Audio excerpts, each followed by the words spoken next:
Magandang araw po mga kabayan. Welcome po sa Pinilangan Lakbay. Ayan, hintayin ko lang po si Nani dahil paalis na po ako sa Pinas bukas po ng umaga. Ayaw po magpakita po ng emosyon. Hintayin ko po siya dito at si Papa.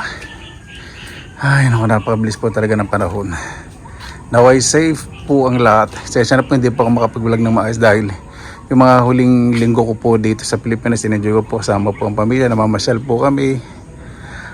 Importante po masaya pag-uwi po ng Pilipinas, yun po importante.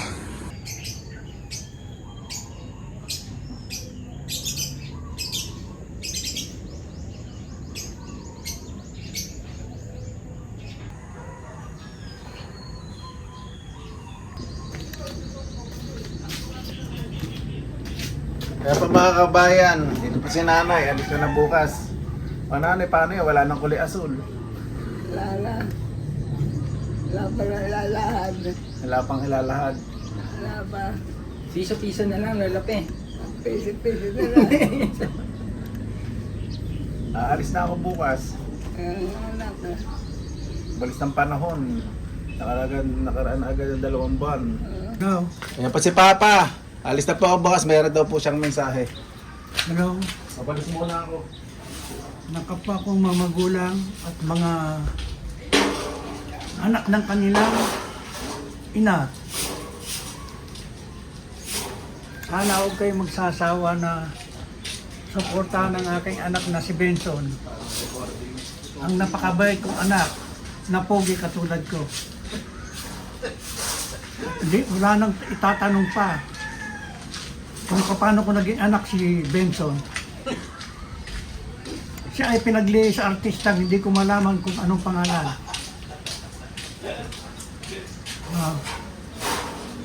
Ibibigay lang ko message sa aking anak na mabait. Benson, sana huwag kang magsasawang sumuporta sa amin ng ina mo. At kung ano man ang pagkakamali namin, pagkukulang, ikaw na bahala magpapasensya. At dadagdagan mo ang suporta.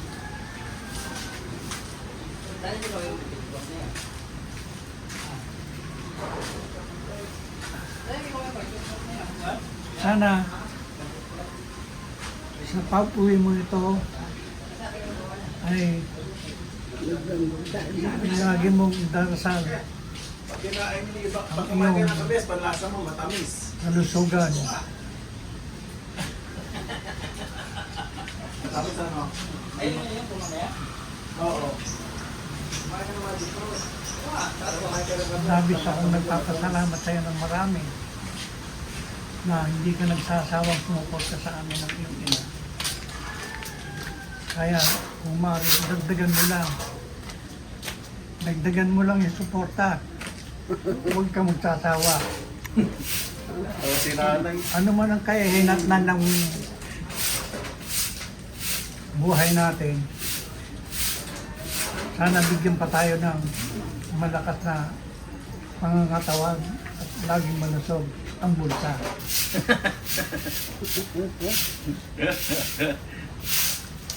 Dahil kahit pa paano, nairaraos din. At wala ka nang hahanapin pa sa mabait kong anak na si Benson. Bihirang anak na katulad nito. Pogi, may tipong artista, hindi makagawa ng pelikula. Oo, amuan.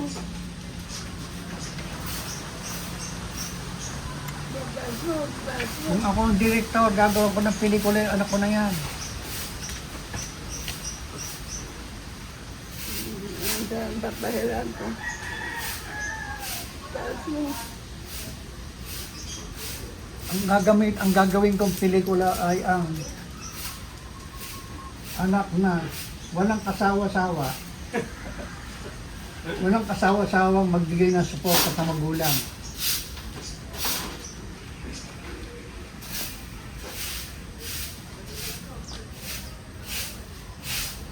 May mga bagong. Kung itatanong niyo sa akin kung saan ako pinag-mail si Benson, Pinagliho sa swerte yan. Kaya lahat ng swerte sa lupa. Nasahod niya na, nilagay sa bulsa. Kaya salamat sa Diyos at binigyan niya ng magandang kapalaran ng anak ko na ito. Napakabait niyan. Mahulog. Napakabait niyang anak ko na yan. Mahulog na pala. Ewan ko sino mga kapalit ng anak ko na yan, si Benson. Hindi naman sa pang-uuto. Talagang napakabait to niya.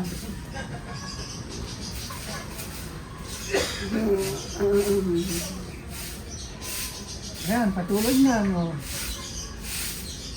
Halos oras-oras naglilinis, gawalis yan. Ayaw niya may nakikita mga nagkalat na daon ng puno. Sana pero hindi minawalis niya eh. Ako na lang daw dampot, lalagay ko sa bulta ko. Puro kaya yan, puro dami. Kaya pinapanalangin ko sa Diyos. Ang buhay ng anak ko na yan. Sana bigyan pa ng malusog na pangangatawan.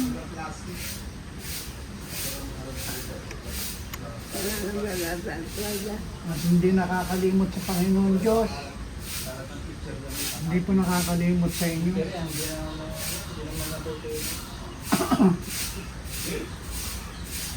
Ayaw na po bahalang gumabay sa anak ko na to.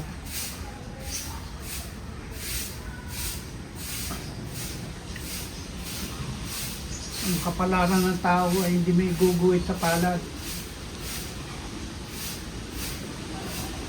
Ni sa hinagat, hindi ko akalain ang kapalaran ng anak ko na to eh. Magkakaroon na magandang kinabukasan.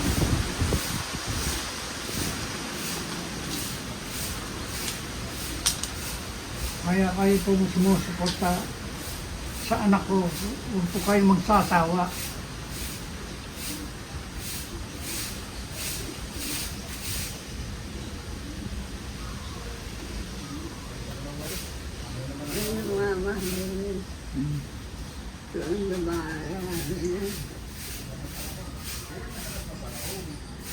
Mahal na mahal ko yung anak ko na yan.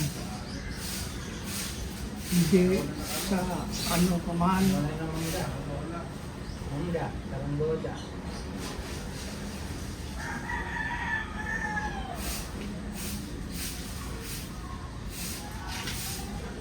Wala akong masasabi dyan sa anak ko na yan. Napakabait.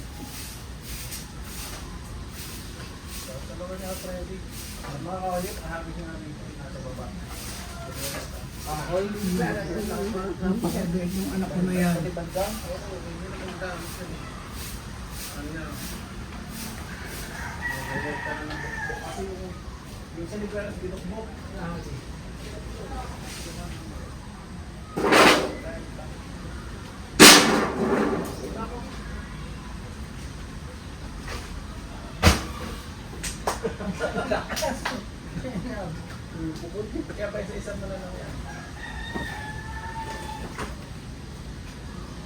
Ano man ang magandang mararating pa na anak ko. Pinapanalangin ko sa inyo. Na sana bigyan pa siya ng magandang buhay.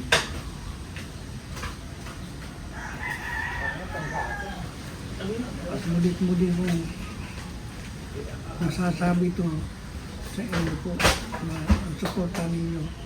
Sana po ay huwag niyong pagkakawaan.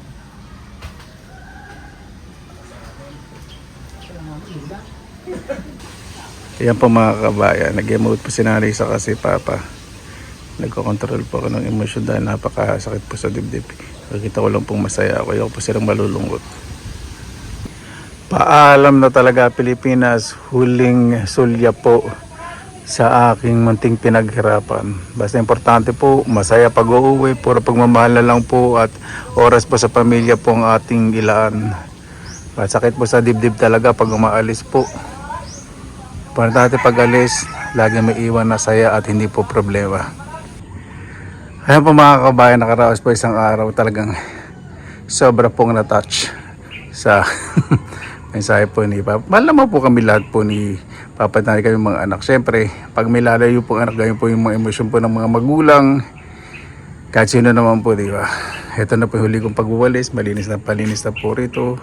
Tapos na po bahay at alis po ang maayos po kalagayan po nila. Ay, maraming salamat po. Napakaswerte niyo po kung nasa Pilipinas po kayo. Kasama po na inyong mga mahal sa buhay. Basta lagi po tayong positive vibes, good vibes. God bless. Ingat po lagi, magandang araw. Laban lang.